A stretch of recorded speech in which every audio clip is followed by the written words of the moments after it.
The Raiders 9.5, Kansas City 9, Broncos, Chargers. What's the Rams? Rams is 6. That's an interesting bet. It's an interesting bet.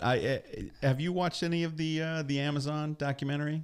You know, All In or whatever it is. I'll have to watch that. You know, with the Rams. You're talking. So it was the following their season, and it kind of carries over a little bit with McVay there. So it's pretty interesting.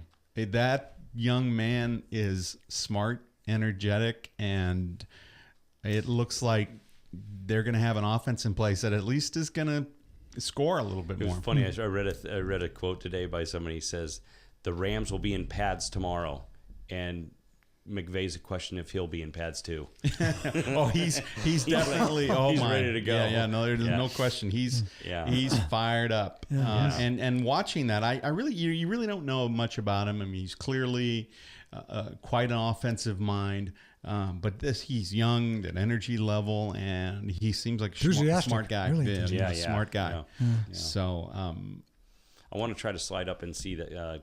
Go see Travis Wilson, you know, the San Clemente kid. That's right. He's in Rams camp, right? They've got him at the tight end. He's working as a tight end. He was a quarterback at Utah, but now he's a tight end, 6'7", and so he's really worked his way up to making that squad. So I'd like to go watch a practice. So it's over at UCI, right?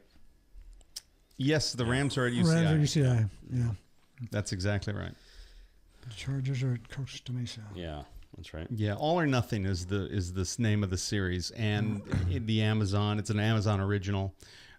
John Hamm from Mad Men is the narrator. Okay. Yeah, is the narrator. And the year before, it was the Cardinals. They followed the Cardinals, I think, or the last time they did it was the Cardinals, and then they followed the Rams because the Rams were also on the HBO thing, yeah. The HBO thing. And so there's some similarities, but this takes it on a little further, and all of that was before the season. So it was when the Rams were at UCI. The HBO one was when the Rams were at UCI getting ready for the season and through their preseason games. This one sort of takes off from there, goes through the season to the point where Fisher is fired, McVay through the draft, and then when they start, practices again. So earlier this year. Right. So it's very interesting, and it's really fascinating, and it looks like my only question is, does Goff have the brain? That kid seems like dumb as a bag of rocks.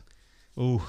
Yeah, but see, I think he's got a great offensive-minded guy there that's going to help him. And I don't know. I think they're gonna, if they were in every game last year. So I just think hopefully he's matured a little bit more to make better decisions, and they have a better line to block and they made a lot of good offseason moves. I think their free agency. defense could they could win those games now, 14-10 or something like that. I don't know. It's going to be interesting. They weren't that far away from having a winning record. No, exactly. Yeah, there were some games that that's really an interesting turned. Bet. Those 6. Yeah. You know what I mean? So, but yeah. All right. It'd be a 50% improvement over what they won last year, right? They only won 4, right? 4. Yeah. And you had USC and UCLA have gone to they just started practicing.